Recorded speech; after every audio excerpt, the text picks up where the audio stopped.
Et salut tout le monde, vous êtes avec Magic Core, c'est Nerko et on se retrouve avec cette nouvelle vidéo, une nouvelle decklist avec à l'honneur les dinosaures sur un deck vert-rouge. On va avoir dans ce deck de grosses créatures qui auront pour objectif sur le champ de bataille d'aller venir baisser le coût d'invocation de Ghalta. Ghalta qui est cet ancêtre dinosaure pour 12, la 12-12 qui va coûter X de moins, X étant la force des créatures présentes sur le champ de bataille.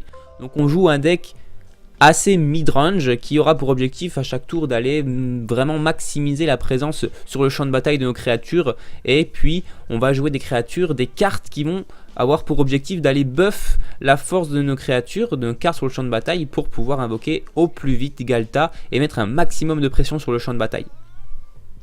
Donc sur ce deck dino, on jouera bien évidemment des dinosaures, Ghalta, le Régisseur Alpha qui va faire de la plus-value et qui va donner au mieux la célérité à Ghalta, donc qui pourra attaquer directement, donc une énorme pression. Donc le Charognard qui est là pour gêner d'éventuels Scarab God, des decks qui joueraient avec le cimetière, pour tout simplement enlever des ressources du cimetière de l'adversaire.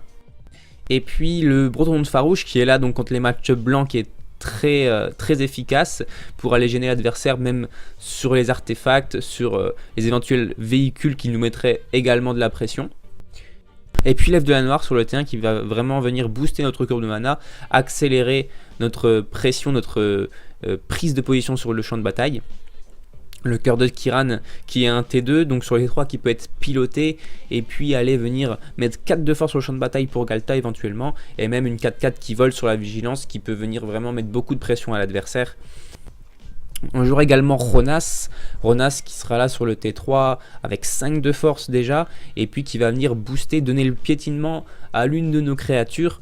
Donc vraiment qui va venir baisser ne serait-ce que le coût de Ghalta et puis mettre éventuellement énormément de pression sur un ton que l'on aurait sur le champ de bataille. Plus 2, plus 0, plus piétinement. Ronas qui donnera vraiment la possibilité de passer des murs éventuels. Et puis le Phoenix, donc Phoenix qui sera là aussi pour mettre de la pression. Beaucoup de cartes qui ont beaucoup d'avantages, beaucoup de value. Et qui pourront donc tirer parti du buff de nos créatures. En ce qui concerne Défense en Essor, il sera là éventuellement pour garder la pression sur notre champ de bataille, garder en vie actuellement des Ronas, notre Ghalta qu'on aurait réussi à poser, les Régisseurs Alpha qui font énormément de value, ou même bien les Phoenix sur un éventuel exil pour pouvoir tirer avantage de sa capacité qui reviendrait en célérité sur le champ de bataille. Et puis la Communion qui est là pour aller chercher éventuellement des ressources comme les terrains ou bien accélérer notre pression en allant chercher des Régisseurs, des Ghalta pour les mettre directement dans notre main. En tant que removal, donc pour garder une pression, gérer le board adverse, on aura Fissuration, 4 en main, pour gérer les véhicules éventuels ou bien les créatures. Et puis Giclée de Magma et Lutter Survivre. Lutter Survivre qui donc inflige X dégâts à une créature, X étant le nombre de terrains que l'on contrôle. Et puis le Survivre qui sera là, si on est à court de ressources, peut-être éventuellement remettre notre cimetière dans notre deck et puis gêner même la prise de board sur un éventuel Scarab adverse. En ce qui concerne le sideboard, on aura Défaite de Chandra en 3 exemplaires qui sera là pour lutter contre des Chandra éventuels, et puis les monos rouges et les Rakdos qui sont présents énormément dans la méta. On aura aussi donc d'autres exemplaires de Giclée de Magma et puis Lutter Survivre.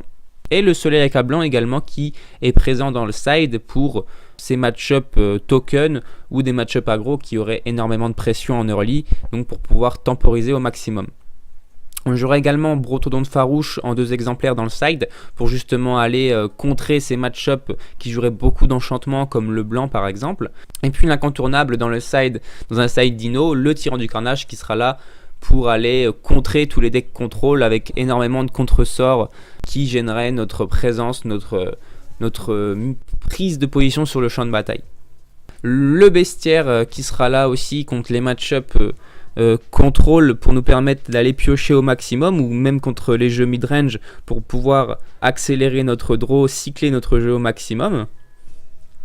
Et puis Chandra dans le side qui va nous faire du card advantage, notamment contre des jeux contrôle ou mid-range, et puis tirer parti de son +1, ou même accélérer notre courbe de mana, ou bien aller faire une draw supplémentaire en début de tour et pouvoir jouer une créature éventuellement, ou même grappiller des points de vie sur l'adversaire. Ce jeu est donc un jeu très rentre-dedans, qui va avoir un early assez faible, mais qui va vraiment véritablement mettre de la pression en mid-game et très rapidement débloquer de grosses créatures pour pouvoir rentrer un maximum de dégâts dans l'adversaire.